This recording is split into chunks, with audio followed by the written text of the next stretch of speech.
Chef Ken, I want to follow up my order, Chef Ken. No problem, boss. So, your order, boss, is sweet and sour lapu-lapu, boss. Chop suey gisado. Last but not the least, the chicken cordon bleu with tartar sauce. Thank you, Chef. No problem, boss. Tirada rago. Atong lutuon ang order karong adlaw go. Adlawng Domingo go. Kay naa daw kuno sa okasyon silang balay go. So gisugat na to ang isda go sa nanindag isda go. Mao ning tawhanan nanindag isda go nga mga presko kay go. So ang atong gigamit nga isda go is lapu-lapu go. Pinakagwapo nga isda go para sa sweet and sour go. So bintaha kay tanan go nga natay kay ila go nga nanindag isda go. So nakita niyo ang video go kung unsa ka gwapa. Then unsa kagwapo ang iyang isda go nga lapu-lapu. Mo ni siya goods kay go sa sweet and sour. So tulo ka buok yang gihatag go. Sobra ni siya kilo go ha. So kung palitaw niyo sa gawas go nanis mga 600 go or 500 mga inana go. Pero ato ra ning hangyo go kay amigo man go. Suki man nato go. So mo ni iyang menu karon go sweet and sour lapu-lapu go. Og chop suey go og chicken cordon bleu. So nakita niyo go murag mga goldfish ang lapu-lapu go. Din ato siyang gitapingan go og American lemon go og naay green nga dahon go. Ug nasa red bell pepper go. Ato nang gibuhat go para naatay putos ani go para makita pod sa atong mga customer go. Kung unsa ta kaarte mo present sa atong mga pagkaon go. Kaniday go gi-order ni go sa atong amigo go nga regular customer go diri sa Camellia Homes go sa Pastry Bay go. Nagpaluto ani go is si Boss Bobby go. Kaduha na niyang order sa kuha go. Din karon go tudloan ta mo go kung saon pag pull out sa skin sa chicken breast go. Simple ra kay go ay mo pangatugo sigahan yung mga mata go. Kay sayang kayong panahon go nga gitudloan mo go kung saon pag trabaho sa chicken cordon bleu go. So inana ra mag pull out sa skin sa chicken go. Bisag grade 1 section 12 go makabalo mo panit aning manok go. So kanang chicken skin go daghan tag matrabaho ana go. Pwede niyo na buhaton og sitsaron go. Pangpulutan go, appetizer go. Inana ra ka simple go. Way mao 6 manok go din ang bukog pwede halang-halangon go. So karon go tudloan ta mo go kung unsaon pagfili sa breast go. Pero kanne go mo exhibition na sa tagluto go. Instead nga atong i-fillet go pakit-o lang ta mo sa pagpili go pero akong buhaton ani niya go is ground na to go. Ato siyang galingon go. Para lahi na sa ninyo makita go. Kay lami ang ginaling nga chicken breast go buhatog cordon bleu kay humo kay tanan go. So karon go nakita na mamos video ko kung saan pagpili go. Kinahanglan hait ang inyong kutsilyo go. So inyong panggaon go mura mong nagpangga sa mga uyab go inighiwa nyo go. Careful mo go kay once magisi kani ng breast go is lisod kay nimo siya i-roll go. So nakita niyo go mura nagpapil go. So inana go magfili go. Tin basig nagtuo mo go ug ang panday ra nga mo na ay martilyo go. Ang kusinero go na ay martilyo go. So may nga na chef. Mao na siya meat tenderizer go. Mao na siya mo flat sa chicken breast. Kung naamoy pork go, gusto mo mag pork go, inyo i-flat go, pwede kay go. Makatabang na siya go, nga dali kay maluto ang karne go. Once nga matinderize nyo go. So kakita mo go, gidok-dok-dok na to go. Gidok-dok nga way lansang.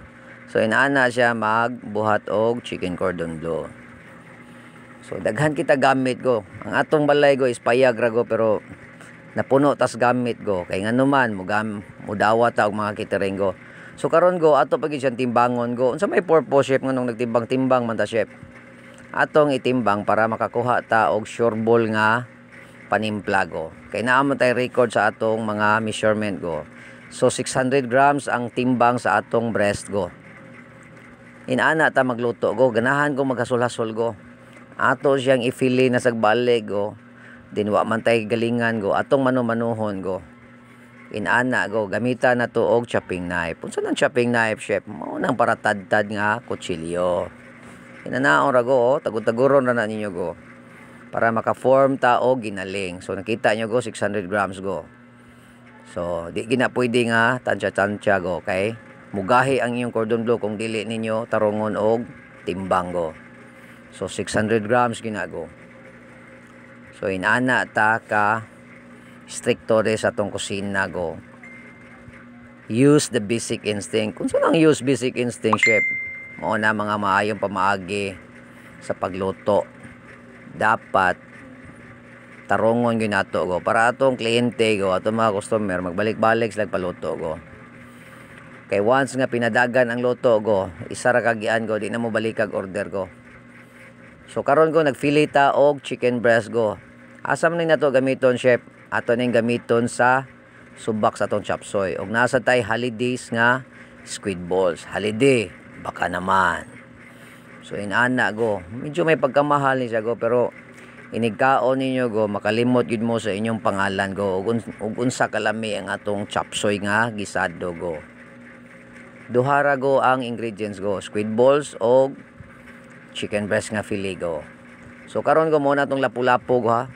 Tulo ka buok go, ako yun ang gihatag sa customer go. Ang nabayran sa customer ani go is 1,200. Pero kay buutan man ta go nga negosyante go, gipahangyo ra nako siya go og 1,100 go. May na lang go ang 100 go. Bahala gamay ginansya go, importante go natay ginansya go. Mo na importante go, din lami sad pagkaluto go. Para malumay sila go, magsigis lag balik-balik sa atong mga luto go. So karon go careful mo go kung mag-skills mo sa inyong isda go. Unsa nang skill, chef?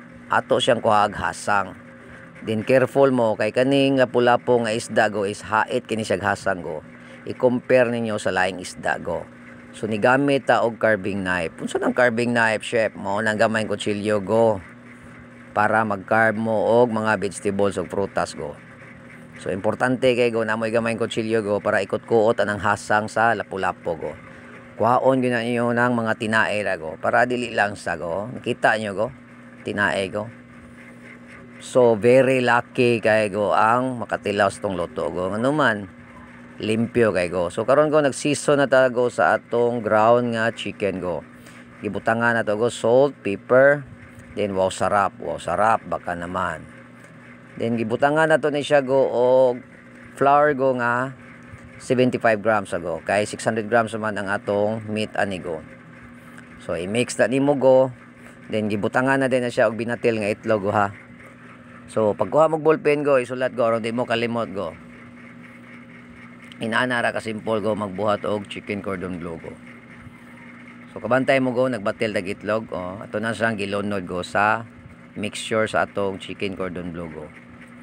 Kay ni exhibition tag luto go, akong gihasol-hasol akong kaugalingon go, ginaling akong gigamit go.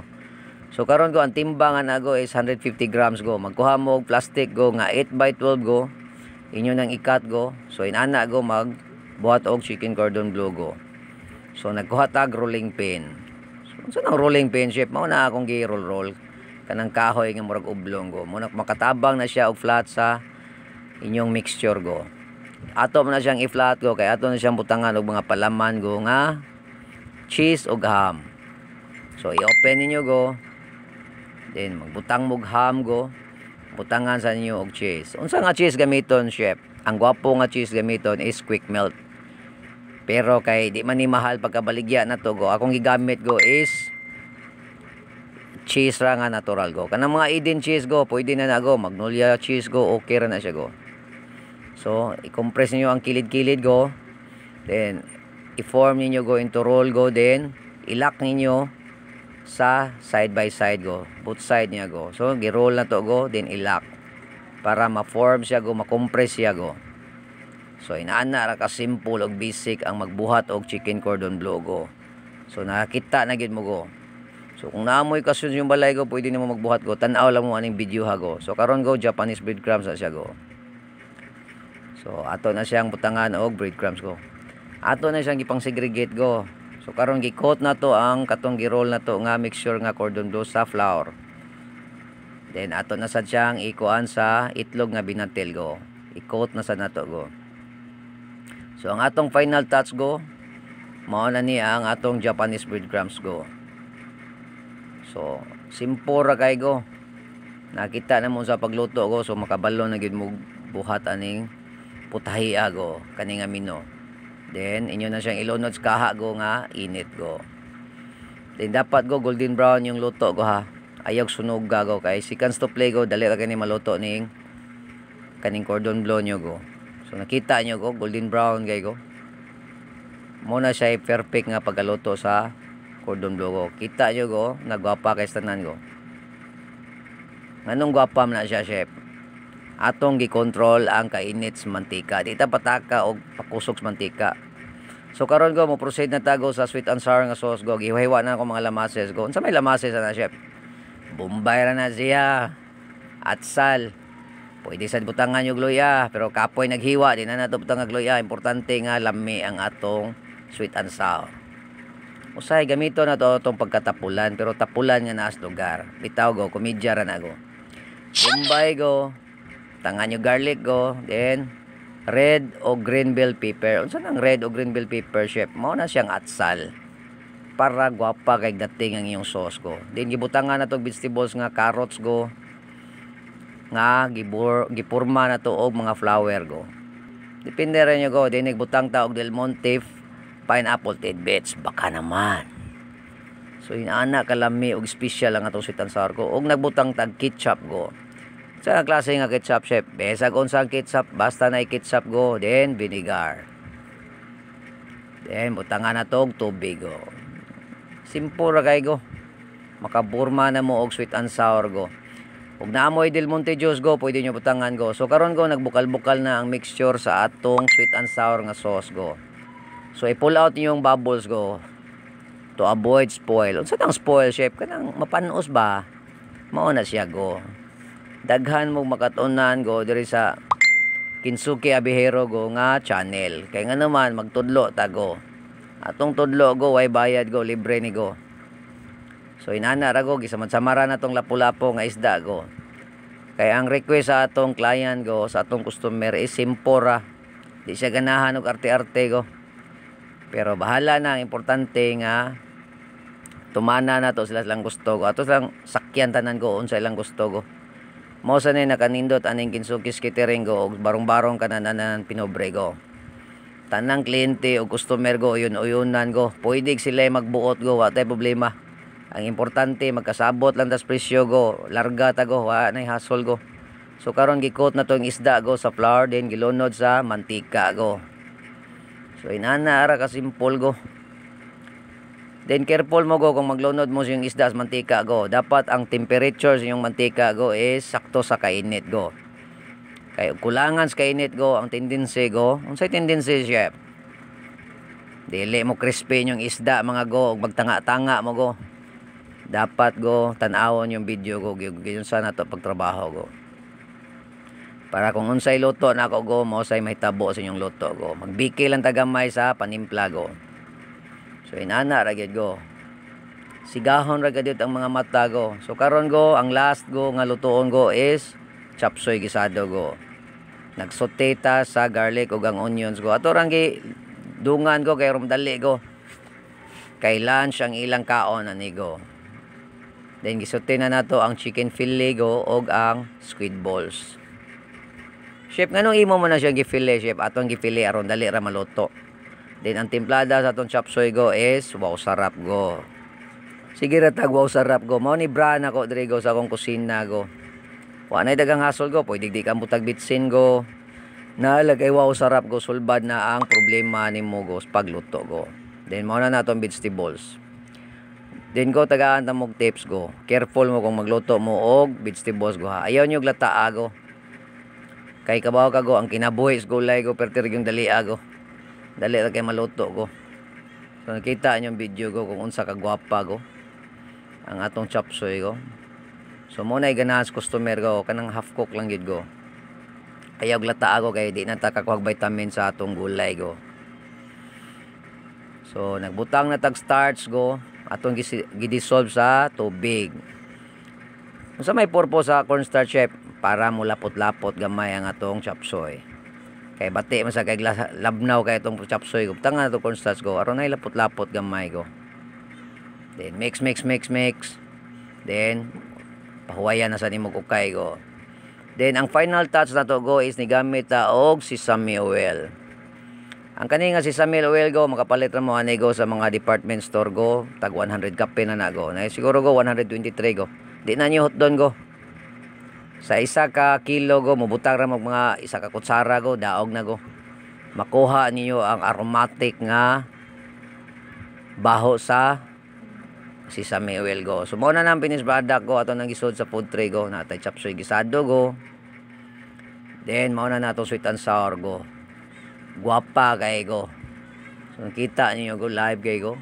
Then nagbuhat ta og tartar nga sauce. Ang ato ingredients sa tartar sauce go, mayonnaise og pickles release go. Simple ra kay go, tangani mo squeeze of lemon go. Then imo mix go, then ground black pepper go. Nanar ka simple go. Then mauna na ang atong finished product sa atong food tray go. Nagbutang tag sticker go, Kenzuki's Food Hub. Lamiya oy.